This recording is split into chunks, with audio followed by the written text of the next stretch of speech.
Did you hear message 168?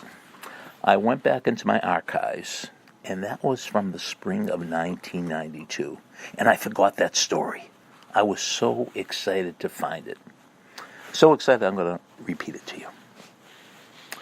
Once upon a time, there was a wonderful kingdom with a very wise king, and the king was getting up in age, and he knew that when he passed, one of his 4 daughters would take over the kingdom because he had no sons. He had 4 daughters. So he was always giving his daughters little tests to see which one would be the best queen, which one would be the wisest. So the king had to go on a very, very long trip. He was going to go all around the world. And just before he left, he called each one of his daughters to him individually, and he gave each one a little kernel of rice. He said, "This rice is very important to me. Please save it and give it to me when I return." And he left. Well, the oldest daughter took that kernel of rice, went to her jewelry case, and took out some cotton and put it in her jewelry case, very secure. The next to the oldest daughter got a pouch and hid it in her closet so nobody knew where it was. She hid it very well.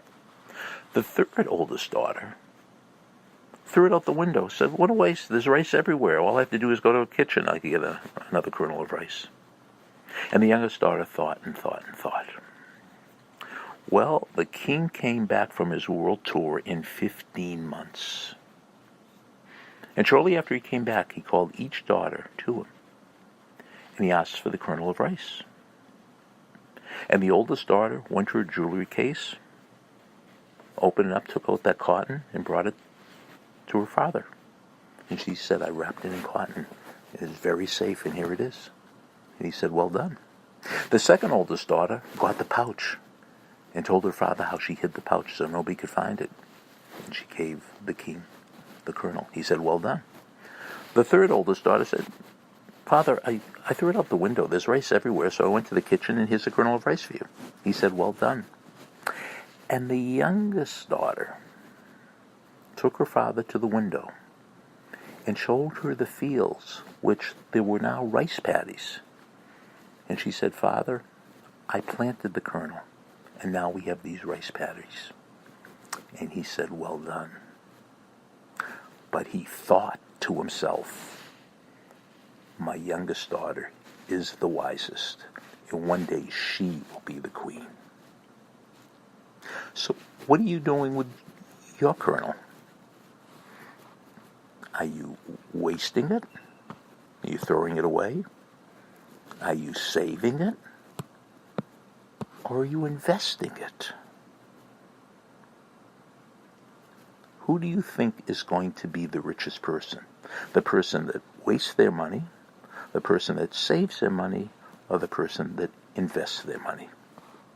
Who do you think is going to be the more successful person, or the most successful person? The person who wastes their time, saves their time, or invests their time? If you're into your job, if you're into school, if you're into your workouts, not just in them, if you're into them, you're making an investment. So the choice is yours. It's in your hands. It's up to you. Do you know what my email address is? My email address is sendmeastory@aol.com. Sendmeastory@aol.com, and I think it's been my email address since the late 1990s. I love stories. That's why my email address is sendmeastory@aol.com. If you have any stories like the one I just told you, please send it to me. Email it to me. Sendmeastory@aol.com. I don't know if I mentioned, today is message 10,138 and day number 22 in the 31-day, 31-hour challenge. Message over.